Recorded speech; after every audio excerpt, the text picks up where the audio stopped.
Welcome back. Today we're diving into a really thought-provoking article. The author makes this fascinating claim that our everyday human idea of God has drifted, well, worlds apart from a much deeper, more universal spiritual truth. So let's just jump right into the deep end, shall we? What is God? It's probably one of the biggest questions ever asked. But the author we're looking at today says there's a major disconnect in how we even begin to answer it. He basically says there are two ways to see it.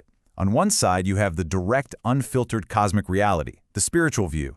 And on the other, you have the version we get down here on Earth, which gets kind of bent and reshaped by our very human, very limited senses. Okay, so here's how we're going to trace the author's argument. We'll start with that big spiritual view, then see how it secretly lines up with the world's religions, and then we're going to pinpoint exactly where our human spin on things sends us off in a totally different direction. So the author's whole idea kicks off with this. We're all born with this, an innate connection to something bigger, but the constant noise of our physical world, everything we see, hear, and touch, just buries it. That deep cosmic truth gets lost in the static of our day-to-day lives. Right, so if our world is all noise, what's the actual signal? What does that deeper spiritual understanding even look like? Well, the author points to communications from what he calls finer realms of existence. Apparently, in these realms, beings have a much clearer connection to what they just call the source. Now, pay close attention to the words here. These definitions, which the author says come from these spiritual sources, are all about abstract principles and cosmic forces. We're talking about ultimate reality, absolute unity, not a person or some individual guy in the sky. And this quote from a source he calls Ishkumar, man, it just nails it. It really drives home that core spiritual view. God isn't a who, it's a what. It's this all-encompassing energy, this unified whole where everything is connected. So if that's the spiritual side of things, how does it stack up against the religions we actually see on Earth? This is where, for me, the author's argument gets really compelling. He says if you dig down to the absolute bedrock of our religions, their core ideas look surprisingly similar to that spiritual view. So yeah, they have different names for it.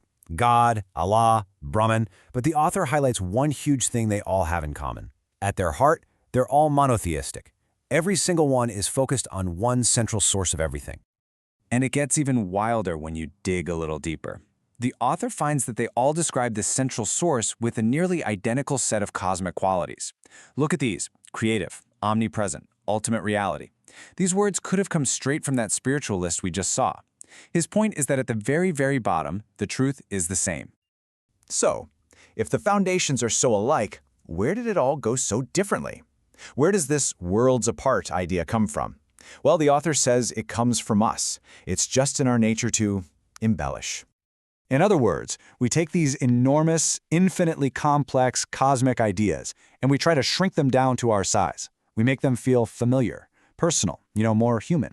It's just a natural way to try and wrap our heads around something that's totally beyond us. And the author says this happens in a few steps. It starts with a simple, relatable idea like being made in God's image. Then, that cosmic source starts getting human emotions, like jealousy or forgiveness. And before you know it, we're building these really complex stories and doctrines all around these human-like ideas just to make it all feel more organized. But here's the thing. According to the author, this isn't always just harmless storytelling. This embellishment can cross a line, a really dangerous one. He calls this falsification. And that's what he calls falsification.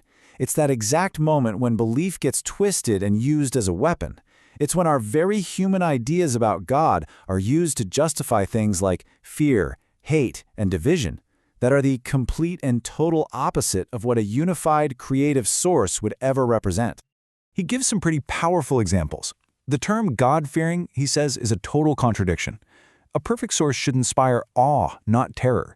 And the idea that a universal God would pick sides in our human wars, or that he'd prefer one religion over all the others, in the author's view, these are 100% human inventions that betray that core truth.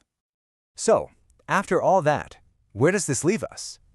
The author brings his whole argument full circle, back to a single unifying message that, honestly, is pretty hopeful. In this quote, again from that source, Ishkumar, is really the big takeaway. The author's point is that underneath all the layers of stories and divisions and rules we've created, there's a simple, universal truth, and it's accessible to literally anyone, on any path who just chooses a path of decency. And so, the author leaves us with this final, really provocative question to chew on.